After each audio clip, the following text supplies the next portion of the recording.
setelah Nabi Muhammad SAW diangkat menjadi Rasul. Nabi Muhammad SAW adalah sosok yang mulia dan dicintai oleh seluruh umatnya. Menurut riwayat, penampilan Nabi begitu mempesona. Semua orang mengaguminya. Salah satu sahabat pernah bercerita bahwa Nabi memiliki postur tubuh yang indah, tinggi sedang, kulit putih kemerahan, dan wajahnya tampan. Dia sungguh pemuda yang menawan. Selain parasnya, Nabi juga terkenal akan sifatnya yang mulia, yaitu sidik, amanah, fatonah, dan tablik. Sidik artinya orang yang jujur. Amanah adalah dapat dipercaya. Fatonah berarti orang yang pandai atau cerdas. Dan tablik artinya orang yang menyampaikan. Selain itu, Nabi juga teguh dalam beragama. Dia tidak menyembah berhala seperti kebanyakan kaum Quraisy.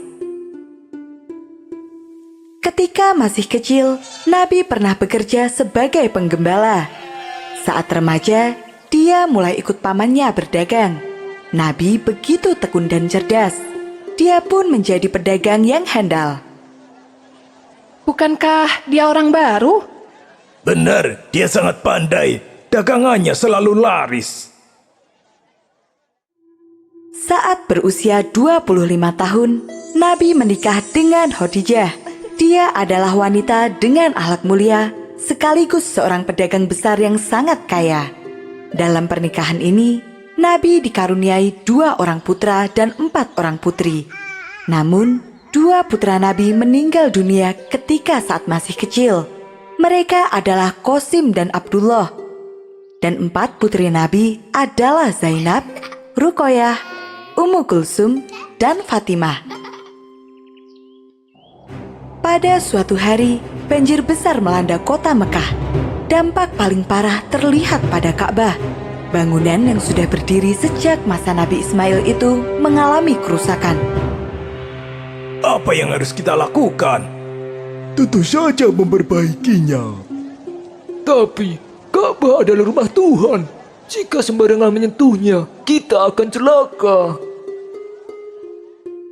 Tugas menjaga Ka'bah dipegang oleh 4 kabilah besar. Dan saat ini, mereka sedang berselisih tentang apa yang akan mereka lakukan pada Ka'bah. Akhirnya, mereka sepakat untuk memperbaikinya. Namun, mereka menetapkan syariat khusus. Hanya boleh menggunakan bahan terbaik dan harta yang halal. Tolak uang hasil judi, merampok, dan zina. Akhirnya, pekerjaan pembersihan pun dimulai. 4 kabilah bertanggung jawab pada masing-masing sisi Ka'bah. Namun, mereka kembali berhenti ketika harus menghancurkan sisa bangunannya. Izinkan aku untuk mengawalinya. Kata Walid bin Mughirah. Setelah memastikan tidak ada kejadian buruk saat Ka'bah dirobohkan, pekerjaan pun dimulai kembali. Setelah Ka'bah selesai diperbaiki, keributan kembali terjadi. Masing-masing pemimpin kabilah merasa berhak untuk memindah batu Hajar Aswad dan meletakkannya kembali ke tempat semula. Jangan berselisih lagi. Bagaimana jika kita serahkan pada siapa saja yang masuk pertama kali ke masjid? Saran dari Abu Umayyah ini pun disetujui oleh semua orang. Para pemimpin berkumpul di dalam masjid dan menunggu orang yang pertama kali masuk. Dialah Nabi Muhammad. Amin. Seru salah satu pemimpin memanggil julukan Nabi. Kalau Muhammad orangnya, aku bisa percaya. Dia jujur dan dapat dipercaya. Dia pasti bersikap adil. Maka mereka pun menyampaikan persoalan yang terjadi kepada Nabi dan meminta bantuannya. Nabi Muhammad lantas meminta selembar kain. Dia mengangkat Hajar Aswad ke atas kain tersebut dan meminta keempat pemimpin kabilah untuk memegang setiap ujung kain. Mereka kemudian memindah Hajar Aswad secara bersamaan. Dan yang mendapat kehormatan untuk meletakkan kembali Hajar Aswad ke dinding Ka'bah adalah Nabi Muhammad. Menurut riwayat, Peristiwa ini terjadi 5 tahun sebelum masa kenabian. Pada saat pembangunan ulang itu, kaum Quraisy merubah hal-hal penting yang ditinggalkan Nabi Ibrahim dan Nabi Ismail. Mereka bahkan mengukir gambar-gambar pada dinding dan menambahkan patung berhala di sekitarnya. Sesungguhnya, Nabi tidak setuju dengan mereka. Namun, Nabi memilih diam demi kepentingan masyarakat. Semakin hari, Nabi merasa hatinya tidak tenang. Nabi membenci semua hal yang dilakukan kaumnya. Curang dalam berdagang, berjudi, mabuk, menganiaya, hingga membunuh. Dan dosa paling besar adalah menyembah berhala. Nabi jadi sering menyendiri untuk memikirkan segala hal yang terjadi di dunia ini. Hingga suatu hari, Nabi memutuskan untuk menyendiri di Gua Hiro. Nabi berkata kepada istrinya bahwa dia akan pergi untuk sementara waktu, dan Khadijah mendukungnya. Lakukanlah apa yang ingin engkau lakukan. Aku akan menyiapkan segala yang engkau butuhkan. Demikianlah Khadijah menyiapkan makanan, minuman, serta baju untuk Nabi. Kemudian Nabi pun pergi ke Gua Hiro sendirian. Ketika Nabi berusia 40 tahun, Allah mengutus malaikat Jibril untuk menyampaikan wahyu yang pertama. Pada saat itu, Nabi sedang menyendiri di Gua Hiro. Sosok yang tiba-tiba muncul di hadapannya membuat Nabi terkejut. Bacalah. Aku tidak mampu membaca. Kemudian, Jibril memeluk Nabi dengan sangat kuat, hingga Nabi kesulitan bernafas. Malaikat Jibril mengulang perintah hingga 3 kali, dan Nabi selalu mengatakan jawaban yang sama. Kemudian Jibril berkata, Bacalah dengan menyebut nama Tuhanmu yang menciptakan. Dia telah menciptakan manusia dari segumpal darah. Bacalah dan Tuhanmu lah yang paling pemurah, yang mengajar manusia dengan perantaraan kalam. Dia mengajarkan kepada manusia apa yang tidak diketahuinya. Quran Surat Al-Alaq ayat 1-5. Selesai menyampaikan wahyu, malaikat Jibril menghilang. Badan Nabi langsung bergetar hebat. Dia pun berlari pulang. Sesampainya di rumah, Nabi berkata, Selimutilah aku. Khadijah segera mengambil selimut dan menyelimuti Nabi, menemaninya hingga Nabi merasa lebih tenang. Apa yang terjadi denganku ini? Kemudian, dia menceritakan hal yang baru saja dialami. Khadijah kemudian mengajak Nabi untuk menemui pamannya Warokah bin Naufal. Pamannya seorang pendeta yang mengenal Injil dan Taurat dengan baik. Dia juga pandai menafsirkan mimpi. Itu adalah Jibril yang pernah diturunkan Allah pada Musa. Warokah juga memperingatkan kalau nantinya Nabi akan didustakan, diganggu, dan diusir oleh kaumnya sendiri. Wahyu itu menjadi bukti bahwa Allah telah mengangkat Nabi sebagai Rasul-Nya. Rasulullah semakin yakin bahwa tiada Tuhan selain Allah, dan Islam adalah agama yang benar. Saat itu, orang yang pertama kali memeluk Islam adalah istrinya Khadijah. Peristiwa turunnya wahyu pertama disebut dengan Nuzulul Quran. Terjadi pada tanggal 17 Ramadan di Gua Hiro. Secara sembunyi-sembunyi, Rasulullah mengajak keluarganya untuk masuk Islam. Orang kedua yang masuk Islam adalah Ali bin Abi Thalib, sepupu Rasul yang berumur 10 tahun.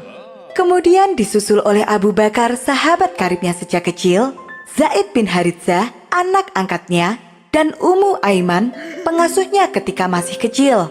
Dan satu persatu kerabat pun memeluk Islam. Jumlah mereka 40 orang. Setelah itu, terjadi masa jeda yang cukup lama. Dalam kurun waktu 3 tahun, Rasulullah terus berdakwah secara tertutup. Rasul selalu berdoa dan menunggu datangnya petunjuk dari Allah tentang apa yang harus dilakukan selanjutnya. Lalu, wahyu berikutnya pun turun. Surat Al-Hijr ayat 94, yang isinya adalah perintah untuk berdakwah secara terbuka. Rasulullah mengajak keluarga besarnya untuk beriman kepada Allah dan percaya bahwa dirinya adalah utusan Allah.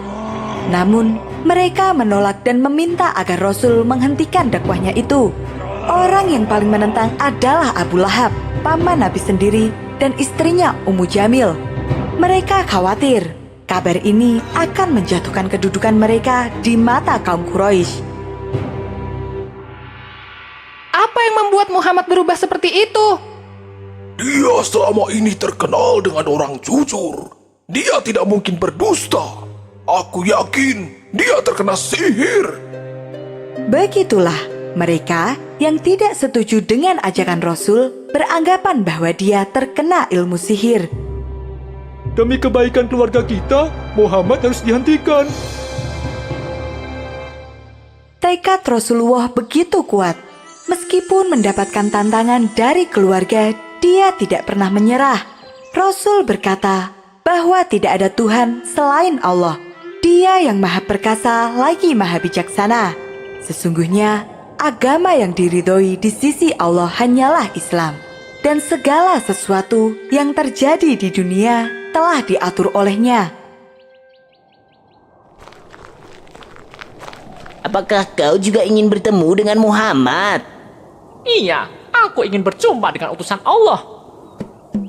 Dari hari ke hari, kabar tentang kemunculan utusan Allah ini semakin luas tersebar. Sebagian dari mereka merasa penasaran dengan sosok Rasulullah. Akhirnya, mereka pun berduyun-duyun menemuinya. Rasulullah merupakan sosok teladan.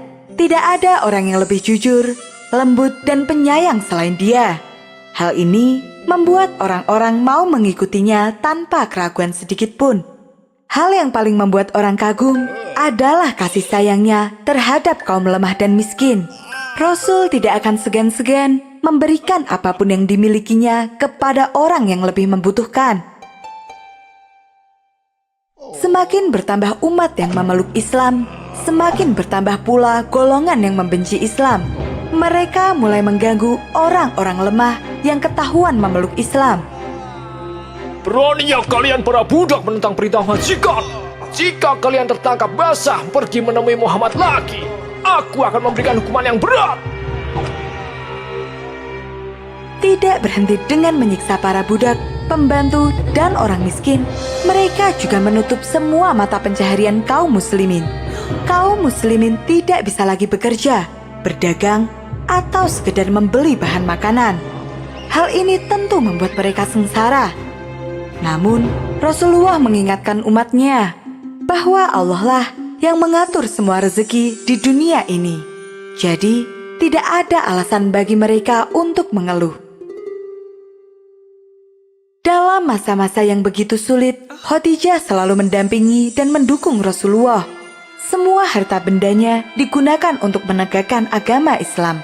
Selama bertahun-tahun, kaum muslimin terus mendapatkan perlakuan yang kejam. Meski begitu, Rasul selalu mengingatkan bahwa Islam adalah agama yang penuh kasih sayang. Dan Rasul tidak pernah berhenti untuk terus berdakwah.